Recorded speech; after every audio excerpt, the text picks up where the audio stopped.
gitu. Oke, baik Mas Romi, apakah kemudian memang narasi yang dibangun dalam pidato tadi malam ini kemudian sudah dipikirkan ataupun merupakan bagian dari strategi untuk mendapat simpati dari pemilih, Mas Romi? Ya, kalau simpati dari pemilih kan kita serahkan kepada mereka yang menyaksikan langsung secara live maupun kita bisa unduh setiap saat kapanpun hari ini ya. Tetapi yang pasti bahwa yang disampaikan semalam itu adalah ungkapan dari hati yang disampaikan oleh Mas Ganjar secara terbuka kepada rakyat Indonesia di depan penyelenggara, bahwa ini sebuah komitmen bersama yang harus kita sepakati dan kita laksanakan. Bukan hanya sekedar sepakat di dalam tanda tangan ataupun di dalam pernyataan, tetapi harus kita laksanakan. Karenanya ketika ada bahasa demokrasi sedang tidak baik-baik saja, ataupun kemudian bahasa yang disampaikan beliau untuk mengawal pemilu ini supaya tidak ada kecurangan berjalan sebagaimana sudah diawali di pintu pencalonannya dengan putusan MK dan dibuktikan dengan putusan MK.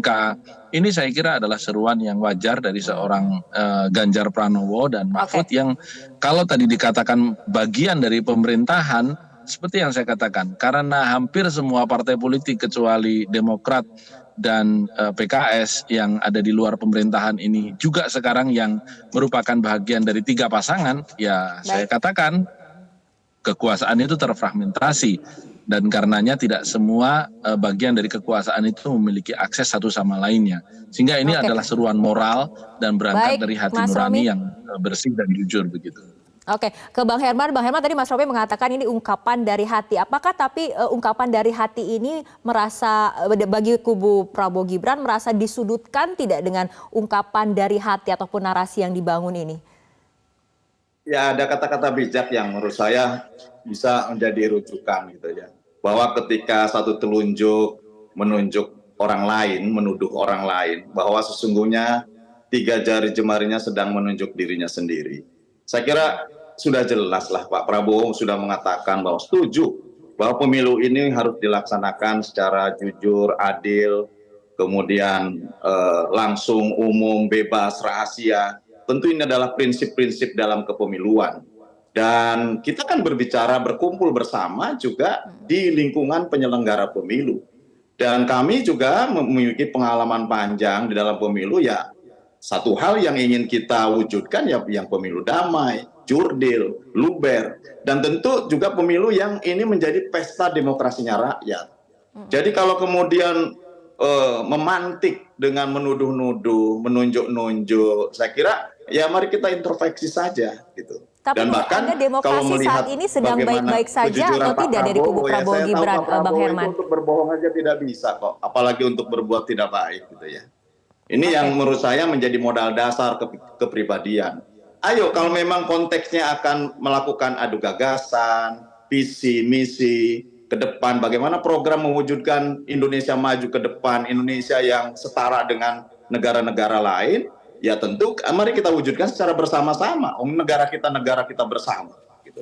Tinggal bagaimana kontestasi memilih pimpinan yang tepat, yang dalam perspektif rakyat ini mampu untuk membawa Indonesia lebih maju ke depan. Kan begitu. Mas Romi. Jadi menurut saya jangan dipantik-pantik dengan saling tuduh dan kemudian mohon juga Mas Romi ya catatan hasil MK itu tidak ada satu kata pun menyebutkan bahwa terjadi kecurangan, itu tidak ada.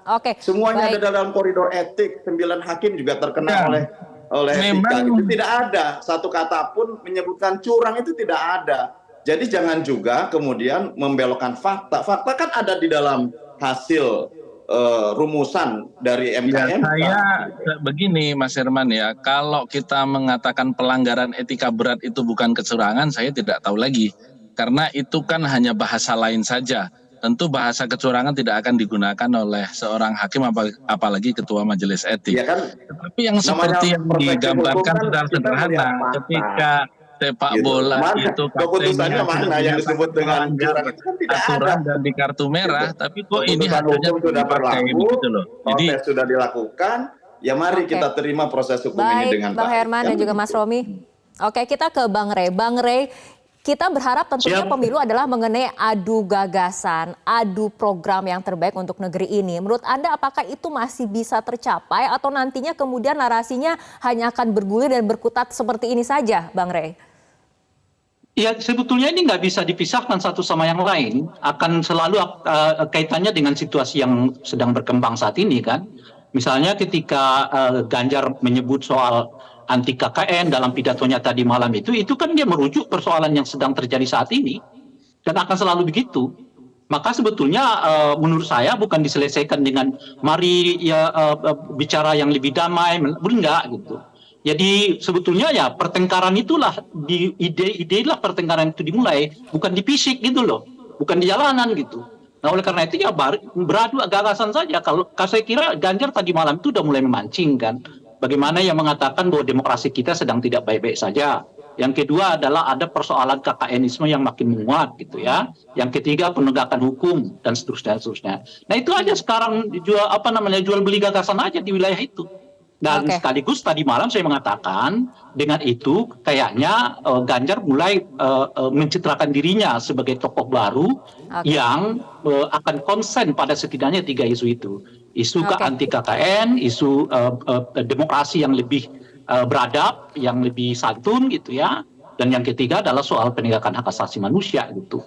Yang boleh jadi nggak terlalu kuat aksentuasinya di Anies dan Caimin gitu. Dan tentu saja di Pak Prabowo dan sebagainya, setidaknya tadi malam itu dalam pidato. Jelajahi cara baru mendapatkan informasi. Download Metro TV Extend sekarang.